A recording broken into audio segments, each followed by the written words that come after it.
Good day, this is Dimitri Lascaris reporting from Tehran, Iran on May 4th, 2025. I'm currently at the National Aerospace Park of the Islamic Republic. This is in Tehran. We were afforded the opportunity to come here and to be given a tour by the organizers of the Sobe Media Festival. Just to be clear, we were under no obligation to accept the invitation. We were free, in fact, during the morning's activities today to do as we wished. But I was interested in coming here, and so I accepted the invitation along with about 30 other journalists. We arrived about an hour ago, and we were given an introductory presentation by a Brigadier-General by the name of Ali Balali from the Iranian military's aerospace forces. And here's a little bit of what he had to say in explaining the background of this facility and the aerospace capabilities of the Iranian military. عرض خیرمقدم دارم خدمت حضار گرامی به پارک ملی هوافضای سپاه. He says greetings to all of you and welcome to this National Aerospace Park. مکانی که شما حضور دارید پارک ملی هوافضاست که سال 99 افتتاح شده و شامل بخش‌های مختلف تسلیحات هوافضایی است. This national park was inaugurated 4 years ago and includes تجهیزات نظامی شامل موشک، پهپاد، military equipment. It includes military equipment including drones, missiles, air defense, and something else.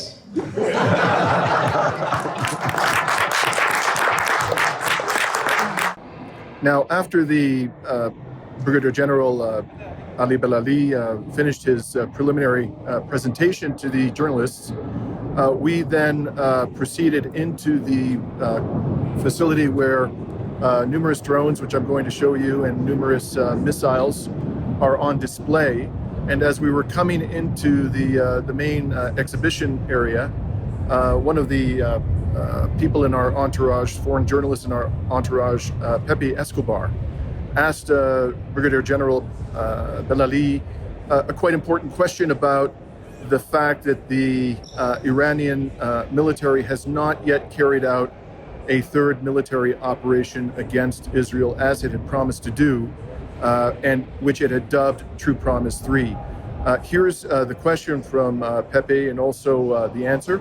And following that exchange, I myself asked Brigadier-General Ben Ali a follow-up question about the deployment of the U.S. THAAD missile defense system, which I understand to be, or purported to be, the most sophisticated air defense system that the American military has. It was reportedly deployed to Israel following initial attacks by the Iranian military on Israel. So here's Pepe's exchange with the Brigadier-General and my follow-up question. Brigadier General, this is a very important question. No Operation True Promise 3 was interpreted in Washington and in Tel Aviv as a sign of weakness. I would like to know for a huge Western audience, what is the true rationale for canceling or postponing Operation True Promise 3? Thank you. You asked This is a very serious question. Please translate it correctly. True Promise 1 and 2 were seen as a sign of weakness? No, please. No, please. Operation True Promise 3 was interpreted in Tel Aviv and in Washington as a sign of weakness. Why it was postponed? We want to know the real reason, because this information is essential to be disseminated in the West. Please, translate it correctly. عملیات برای صادق 3 در تل آویو و واشنگتن به عنوان ضعف تفسیر شد. 3 هنوز انجام نشده. اما انجام نشدنش. یه انجام نشدنش به عنوان یک ضعف شمرده میشه. و دلیل اینکه تا الان انجام نشده یا به تعویق افتاده چیه؟ منطقش و پپه میپرسن که من دنبال این سوال جدی این انجام نشدنی یک چیزی رو از استقلالی از ایران نمایش می‌ذاره و چرا این؟ ببینید مسئولین ما در این خصوص صحبت کردن، گفتن و من هم هیچ مسئولیتی در پاسخ به این سوال ندارم، ولی جهت تنویر فکر شما عرض میکنم خدمت شما که ببینید ما نبردمون He says that Iranian officials so far they've talked about it, and I'm not in a position to say what was the reason it has been done or not. But according to make you clarify, I will say. ببینید ما نبردمون با امریکا و رژیم صهیونیستی تازه شروع نشده و به زودی هم پایان پذیر نیست. He says that our confrontation with the U.S. and Israeli regime, it has not been new and it will never finish in a short destination. و ما تاکتیک هایی که باید انتخاب بکنیم در این نبرد طولانی متناسب با وضعیت خودمون هست و هیچ تفسیری از بیرون نمیتونه در این دخیل باشه. And he says that the tactics that we are going to use in this operation, it is exactly based on our decision. Nothing from outside, no impression, no interpretation can have any impression or effect in this decision and in this operation and tactics. ما سربازان رهبرمون هستیم. ایشون فرمودن نه تأخیر میکنیم نه تعجیل میکنیم. He says that we are soldiers of the leader of the Islamic revolution. We will never hesitate. We will never postpone. We will never haste. و سردار حاجی‌زاده هم فرمودن که به موقعش این عملیات انجام میشه. General Hajizadeh, that we were talking about, he says that at the right time this operation will take place. هر موضوعی غیر از این حاشیه‌ای که دیگران میسازند. Anything outside this is just merely a propaganda that it is being made from outside. و ما اونطور که تا حالا نشون داده هیچ وقت عقب نشینی نکردیم از حقمون، از خطوط قرمز. He says that so far, as it is being shown, we have never taken any step backward and we will never take a step back from our red lines. So this is very important. The operation is ready to go. We are just waiting for the right moment. Is that it? ایشون می‌فرمایند که آیا این درسته که این اپریشن این عملیات آماده انجام فقط منتظر تصمیم من پاسخگویی این رو میذارم به عهده اونهایی که باید پاسخگو باشن و اون هم ستاد کل نیروهای مسلح هستن و اونها باید جواب بدن.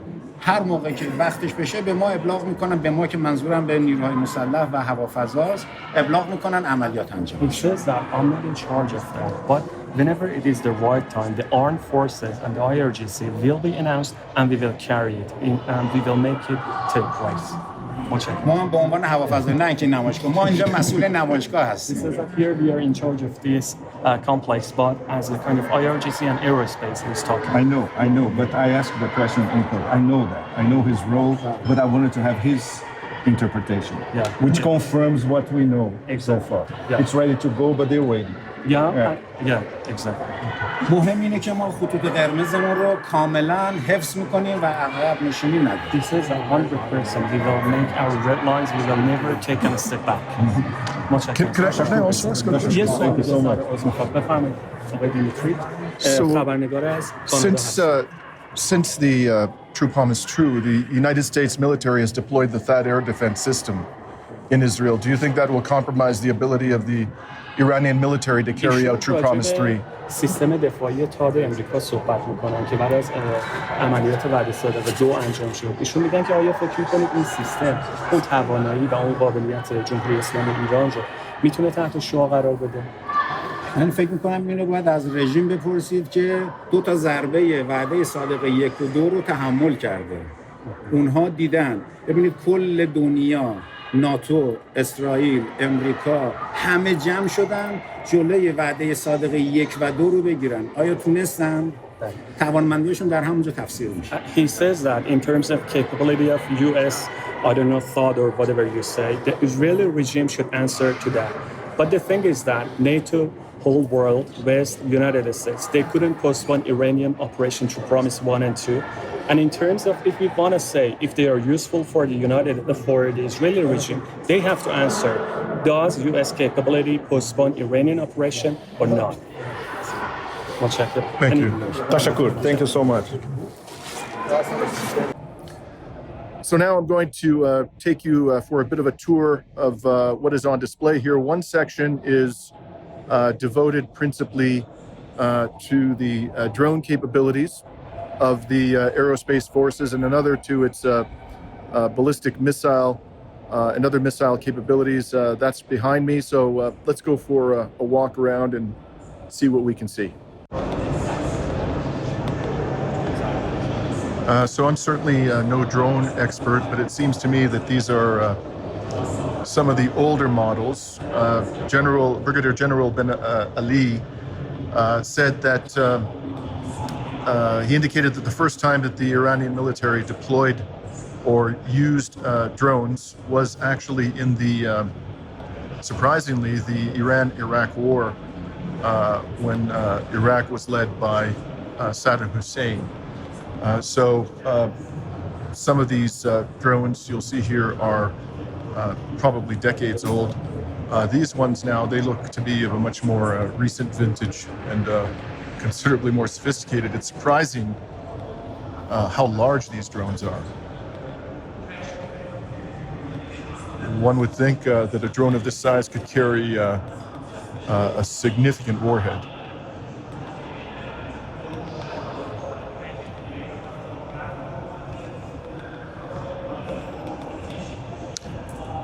The Brigadier General also discussed the fact that the Iranian military had captured numerous Western manufactured drones and had reverse engineered them and then improved upon them.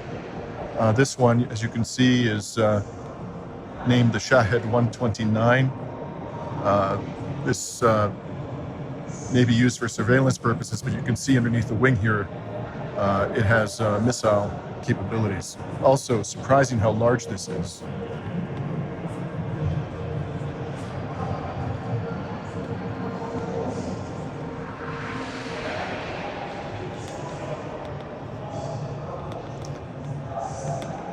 Now,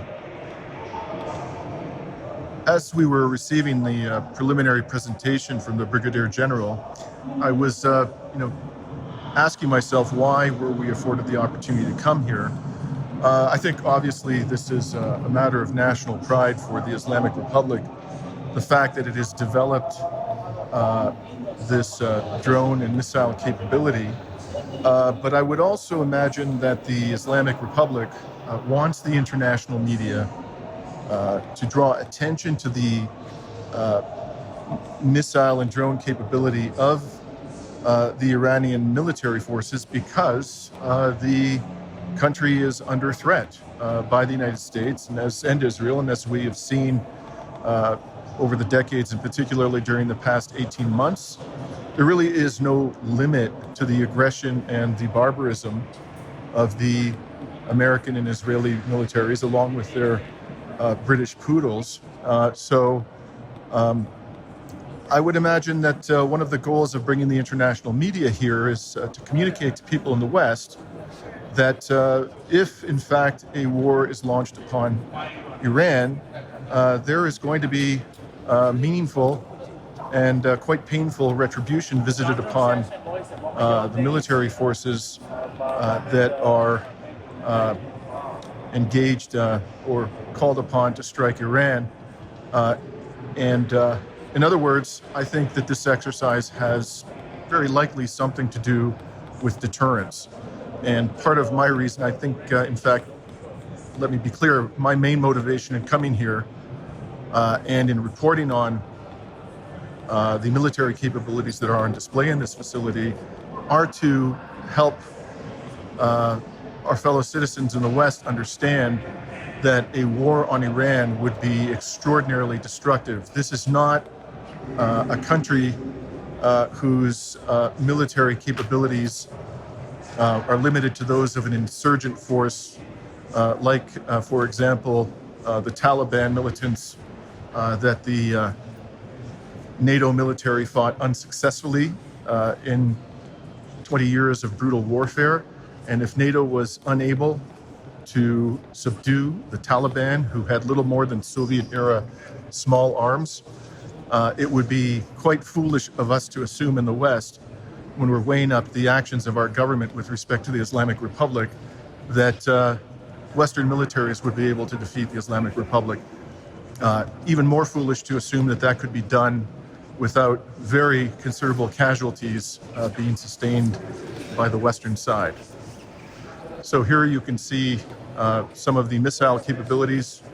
Again, we were told these some of the missiles on display here are quite old, and they do not include the newer and more sophisticated models, which I imagine are not being put on display for national security purposes. One of the striking things about these missiles is the size of them. I mean, they're really quite enormous. And these missile cones here, I suspect that these are missiles that are capable of delivering multiple warheads. Those cones would open up as the missile approaches its target and release those warheads. And given the size of these missiles, I would imagine that they can carry a very large and destructive payload.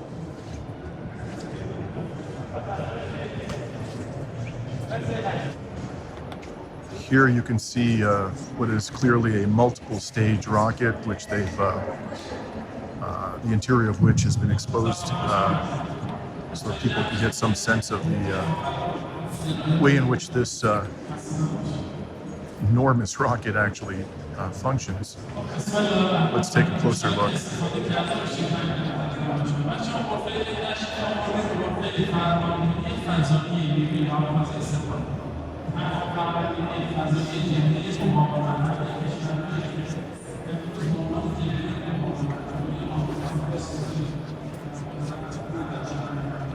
It's very scary for me.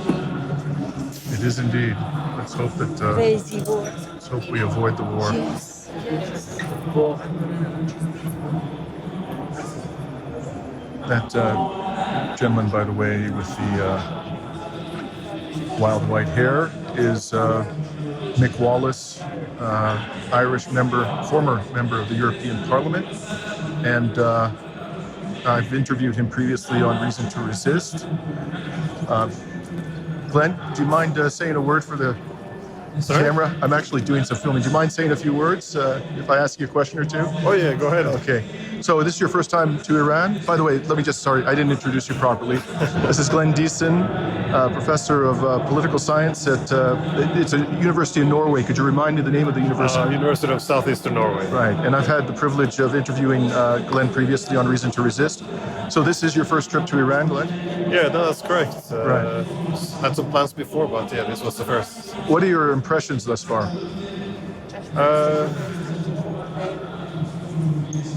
Yeah, that's a great question. Well, it's interesting. It's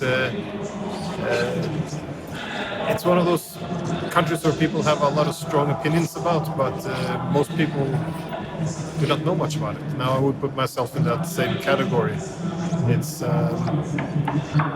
if you see the policies or the tensions between the West and Iran, especially since the 1950s, and how this has been reduced to simply a conflict between radical fundamentalists versus liberal democracies,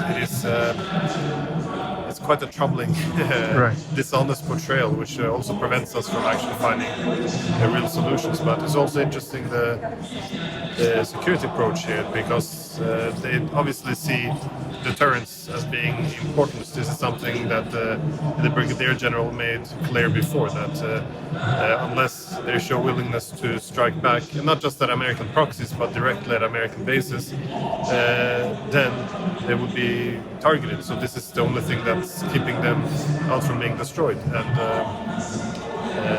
yet I noticed that all peace agreements appears to be premised around the idea that Iran should to some extent demilitarize, yet this is the only thing that's keeping them alive. So it is it's fascinating.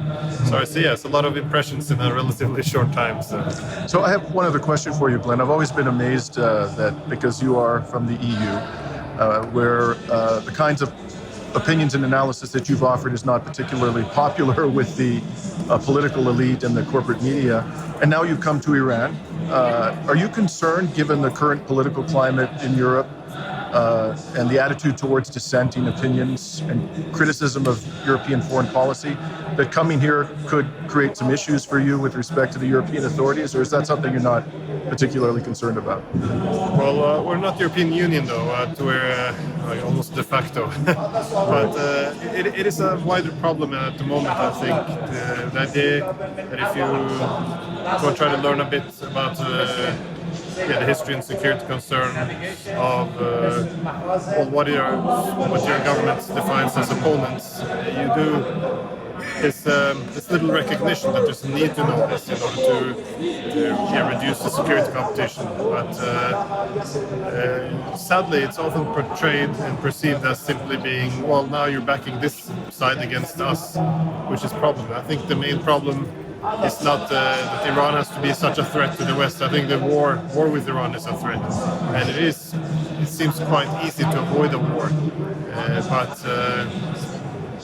But again, look where we are at now. The United States and Israel might be going to war with Iran.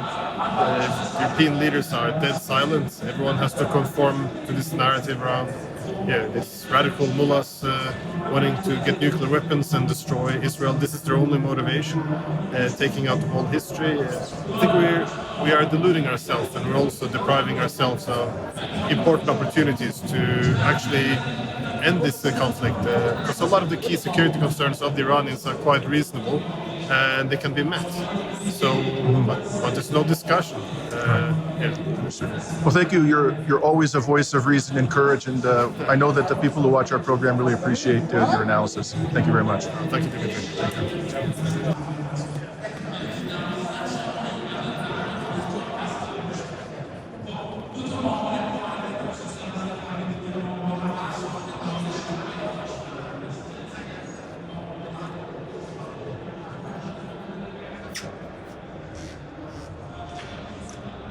Here you can see some mobile missile launchers.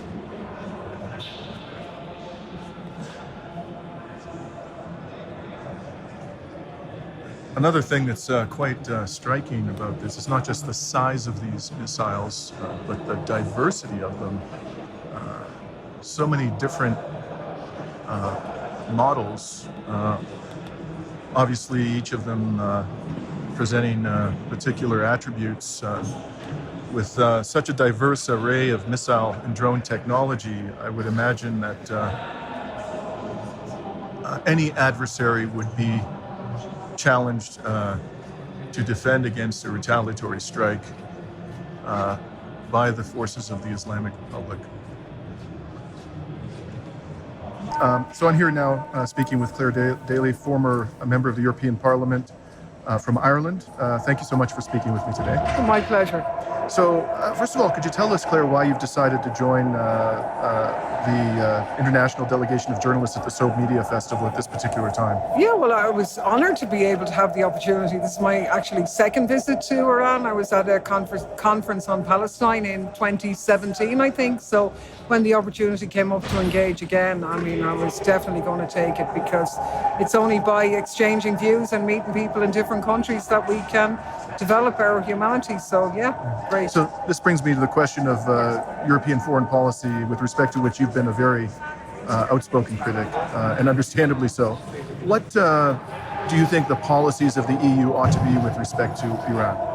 Well, they should develop absolute fraternal relations with Iran. I mean, this Iranian exceptionalism, constantly harping on about human rights in Iran, when there's massive human rights violations all across Europe now, with people being arrested and detained for pro-Palestine activity, not to mention, but one is just total hypocrisy. Why would and should Iran be any different? This is an amazing country with an incredible history, great scientific advancement, and have always been to the forerunners of that. And for Europe to sanction these people is absolutely abhorrent. We should be linking in, developing, trading and doing business with Iran. And when we were in the Irish Parliament, we long sought for Ireland to reopen its embassy here and to develop good relations. And there traditionally has been in the past, and there should be again in the future. So that brings me precisely to the question of Irish government foreign policy. You know, it's well known to people in the Palestinian solidarity community that the people of Ireland are great friends of the Palestinians. But the policies of the Irish government don't seem to be entirely consistent with popular sentiment in Ireland. What's your take on how the Irish government should be dealing with Israel and Palestine, and what particular chagrins you the most, assuming you find it? It's a very good question, because people across the world think that everybody, and including our government in Ireland, is pro-Palestine, and it's very important to say that they deliver rhetoric, and they have to, because they couldn't get away with that. So their rhetoric is a little bit more radical. We recognise the state of Palestine, brilliant, about the 150th country to do with it when Gaza is disappearing. So they're good on lip service, but in terms of actions, they have been as complicit almost as the rest of the European Union, which has been exposed now as to have actively and is actively enabling that genocide. So in Ireland, we have them being a member of the European Union, failing to advance the call to end the favourable EU-Israel Association Agreement, which Israel still benefits from. It still benefits from European taxpayers' money for education programmes in Israel. When they're annihilating education in Gaza and Palestine, Ireland has done nothing about these things. And at home, we've actually increased our dual-use goods exports to Israel massively since the genocide started. The Irish Central Bank sells Israeli bonds. So in other words, we're facilitating the war effort in Israel. We allow our civilian airport at Shannon be used by the US military. It's an issue we've highlighted for a long time, including en route to assist the Israelis. So Irish establishment has been absolutely complicit. They just dress it up differently. And that's very important for people to realise that. They bend the knee to European imperialism. They want to be part of the European camp. But really what we're seeing emerging is European colonialism back in the way it always was, that the pretense that a world order and international law is over now. And what they get away with in Gaza is being replicated elsewhere. We see it already in Yemen. These people think they have the right to go anywhere they like, whenever they like, against whoever they like, target civilians. And, you know, somebody here made the point, and it's true this morning, we're looking at the devastation caused here in some of the scenes and the footage from the Iran-Iraq war that obviously devastated this country. But looking at some of the reenactions, when we see it every day now in Gaza, and we know people are being starved, we're almost being acclimatized. This has been normalized now that civilians are targeted. So, and Ireland hasn't done anything about that. I mean, we're uniquely placed as being a former, we're still colonized country. Part of our country is under British occupation still, but we're very much in the Western camp. So we get it with the global South, but we're in the global North camp. That's a unique position to be in. And previously in our history, we used it as that. Like Little Ireland was the first country that moved the first anti-nuclear proliferation treaty. And it got passed. Nobody else could do that. And we had a really great name internationally. But sadly, our government now seems to be hell-bent on eliminating that, because they're attacking what's left of our neutrality. They always debased it anyway. But now they're going for a full frontal assault now. They have moves to remove the safeguards upon which Irish troops go abroad. Currently, it can only happen, more than 12 people can only go abroad with the approval of the Parliament, the government and a UN mandate. And the reason why they're changing it is they want to go on missions that don't have a UN mandate. Now, what in the name of God would a country like Ireland have anything to do with that? Go and help in Germany and France rape Africa or exploit Africa for some energy policy? Come on. And having Irish men and women being killed in the service of somebody else's empire? No, people don't want that. And all of the opinion polls show that the people don't want that.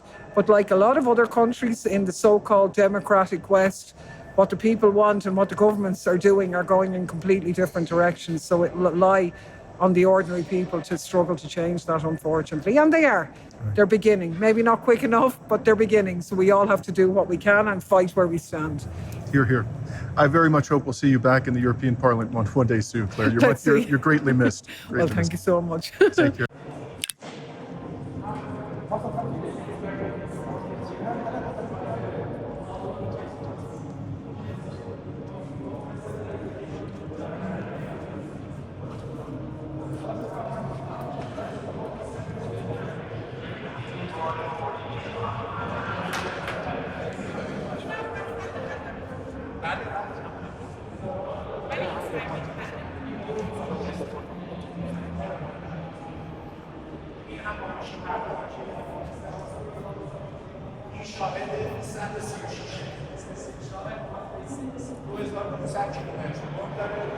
range of 2,500 kilometers. 50 کیلو سر جنگی داره این قسمتی که انفجار انجام میده. Has a 50 kilogram warhead.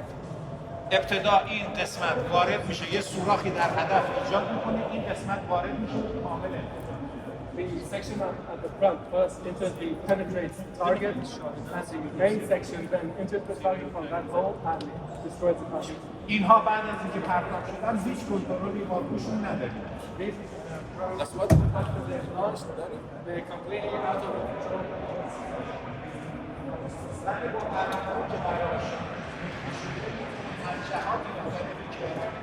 متصور است بره به هدف.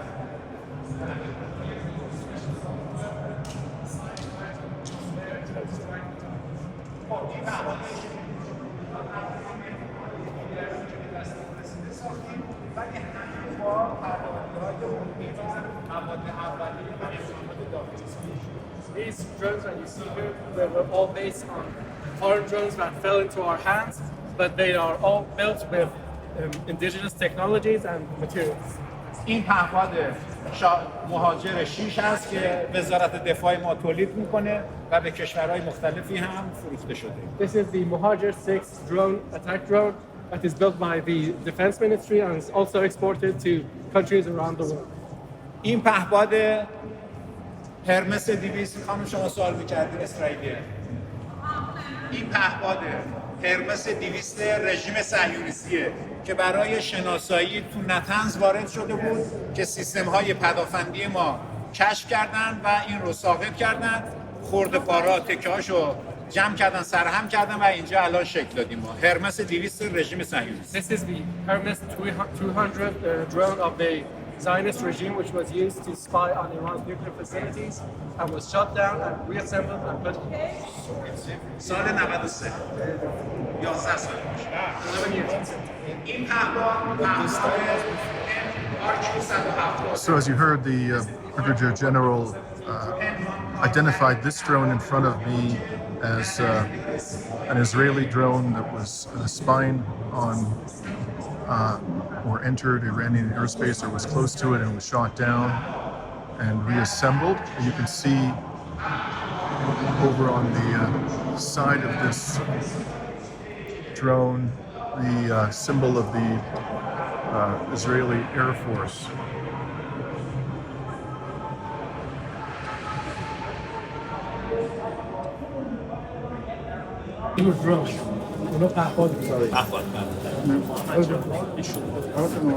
So this is former member of European Parliament from Ireland, Mick Wallace, speaking to Brigadier-General Ali.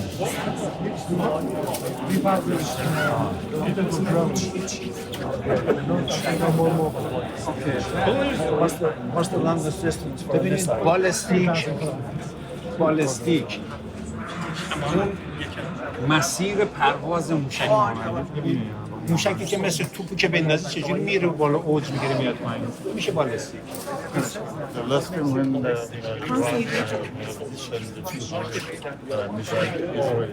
On the few of them have this only few. بالستیک در مقابل few, but how کروز به صورت افقی هست. accurate one now that you can target What are the other sides? indirect همینه. این موشک‌های Forces themselves admitted, I think, 17. اونها به سرعتشون برمیگرده و بازتابش راداریشون که اینا از چه جنسی ساخته شده باشن. David, do you mind if I ask you a couple of questions on camera? Sure. Can we just step over here? Well, why don't we go over here? Sure.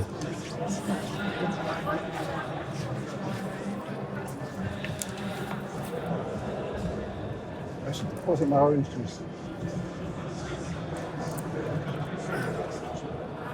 You get the 52 Yeah. in the background. So I'm now speaking with Professor David Miller from the United Kingdom. Members of our audience may recall that I had the opportunity to visit the Lebanese border village of Kfar Kila with Professor Miller and Laith Marouf back in February at the time of the funeral of Syed Hassan Nasrallah. My first question to you, well, first of all, is this is your first trip to Iran? Is that correct, or your second? It's your not second my trip. first trip. It's my second trip. Right. And so, what are your impressions of the country based on the time that you've spent here, and how that compares to the narrative that we hear about Iran in the West?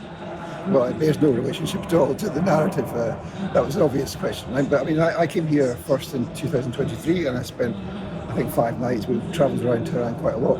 But the first thing I would mention is that I went to see the Museum of Holy Defence, which is what they call the Iran-Iraq War, which has a huge set of displays about what happened during the Iran-Iraq War and the extent to which Iran came to the precipice of extinction. It was supported, Iraq was supported in its attack on Iran by 87 countries, and they had 4 countries helping them, including North Korea. And as a result of that experience, they have built themselves up to be the most formidable military actor in the whole of the area, the whole of the region. Much more significant, actually, than the Israelis, although you wouldn't know that. We stand here just now in a place I didn't come to last time, which is quite a sensitive place. It's the IRGC's Aerospace Centre. And behind me, you can probably see the various missiles which are on display here. These missiles are, we just had a wee talk about them. These missiles are really very interesting because they show, on the one hand, some of the missiles which were used in True Promise 1 when Iran responded to Israel's attack on its consulate in Syria. Some of the big ballistic missiles that they used, some of the Shahed drones, some of the cruise missiles, you can see one behind me, which were used in True Promise 1, which of course hit their targets. But we also see here, immediately behind that, the green one there, that's the Fateh 2 hypersonic missile. That was the only one out of all the ones that they showed us which was used in True Promise 1, which was used in True Promise 2, and which enabled them to penetrate the Israelis' most advanced air defences, and indeed the air defences of the surrounding Arab countries, and indeed the British military and the American military on the ocean. And this is a hypersonic missile which was able to penetrate through to hit the Unit 8200 intelligence base in the Golan Heights and penetrate through to the Nevatim air base in the Nakab or Negev desert, as the Israelis call it. And so what we see here is an extraordinary array of weaponry which has been extremely successful. This True Promise 2 almost exactly pinpoint hits on every target that they tried to go for. But the most extraordinary thing here is that the weaponry we see here is weaponry which is 4 or 5 years behind the curve of their development of weaponry. And there are even 2 large ballistic missiles here just behind you just now. Could you point those out to us? Yes, so the purple one here and the green one at the end. Means that the one in the middle, which is the True Promise 1, it's a ballistic missile. Right. And the other 2, the green one and the purple one, have never been used by the Iranians. So although this is 4 or 5 years out of date, this weaponry here, which is still never been used, which has a power which is unimaginable given what we've already seen. So that's an interesting thing. I mean, I kind of knew this in the abstract, but when you see it, the thing which strikes me about the hypersonic missiles, though, Fateh 2, for example, is how small they are. I should have known maybe, but they're really very small, and these were the missiles which penetrated all of the Israelis' air defences, and they could do so again. We've just been told by a senior IRGC officer about True Promise 3. He was questioned about whether True Promise 3, why it hadn't been executed, why they hadn't done it, and he was very clear that the True Promise 3 remains on the books. It remains ready to go. All we need is an order to carry it out, and it will be carried out, and that will be much more significant than True Promise 2 was. So we see a really very significant armoury here, and an indication that the Iranians are serious. Of course, that's in the context of the leadership of the Iranian government, which looks a bit reformist at present, so there's a power balance there too. So this brings me to my other question for you, David, and that is that we're getting conflicting reports about what the objectives of the Trump administration are in these negotiations. Most of the time we're told it's about enrichment of uranium by the Iranian authorities, but I'm sure you know that in the 2025 intelligence assessment of the U.S. intelligence agencies, they expressed the view that Iran is not, in fact, trying to develop a nuclear weapon. Iran was complying with the JCPOA, which set a fairly strict limit of 3.67% enrichment, and yet Trump pulled out. And then you see other indications that it's about more than this. And one subject that has come up is this impressive ballistic conventional missile capability that Iran possesses now, and also its drone capability. Now, I realize this is difficult for anybody standing on the outside who's not in the negotiations, but do you think, based on everything you've heard and seen from the Trump administration in Israel, that they would be prepared to refrain from waging war on Iran if Iran insisted upon the retention of this missile capability? Or do you think they're going to go to the wall on that issue based on what you've seen and heard? I think it's too difficult to call. I mean, as you say, you've outlined some of the differences, different sort of factors that are in here. We've just been at election where we heard about the response of the Iranians to a threatened attack by Trump back in 2019, I think it was, and Trump threatened to take out IRGC bases, and the IRGC told him what the response would be, and he didn't do it. And there's more evidence in the current period that Trump is amenable to that kind of last-minute brinkmanship. So I'm not putting that beyond the bounds of possibility that some kind of settlement will come out of this. The Iranians, to do that, would need to play hardball, and perhaps more hardball than they're playing at present. On the other hand, Trump has so far has a record of stacking every single possible appointment with crazy hardline Zionists, really, really crazy hardline Zionists. So, and they, of course, are pushing for the support for Netanyahu's attack on Iran. So it has been the case so far, for example, that even one of his officials, a Christian Zionist, who was amenable to rationality on these questions, has been forced out. So there's a sort of force field of pressure there. Netanyahu is pressuring them very, very hard, and he knows how to pressure them. Yeah, he has a long experience with that. So I think it's too close to call, but there are signs on both sides that either outcome could be possible. Right. Well, thank you very much for speaking with us today, David. We'll be talking some more. Take care. Cheers.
So here, as you can see, these are either mobile radar systems and or mobile electronic warfare systems.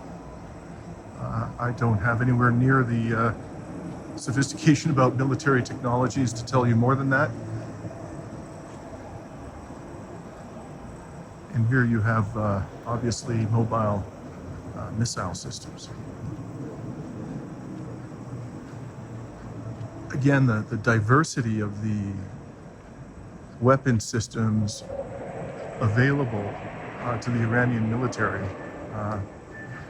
If this exhibition is any indication, it's considerable, which again will likely pose quite significant challenges to the military forces of the United States, other NATO countries, which have shown themselves incapable over and over again of defeating adversaries that are not nearly as well equipped as the Iranian military.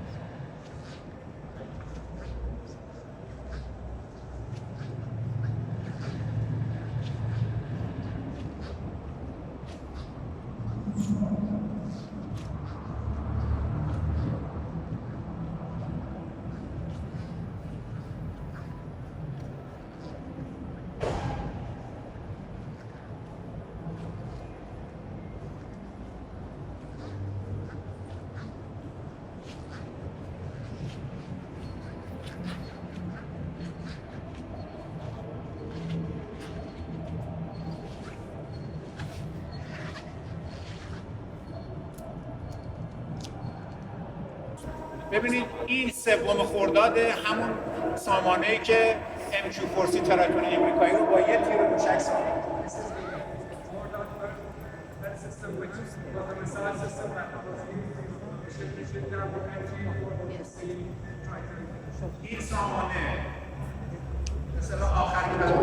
So just in case you didn't hear the translation, the Brigadier General said that these are air defense systems, and this is the system that was used to shoot down during the first Trump administration a Triton drone, which, as the Brigadier General explained, brought Iran and the United States to the brink of war in the first Trump administration, but according to Brigadier General Ali, the Trump administration backed down at the 11th hour when it was told that if the U.S. military struck targets inside Iran, that they would rain missiles down on U.S. military bases in the region.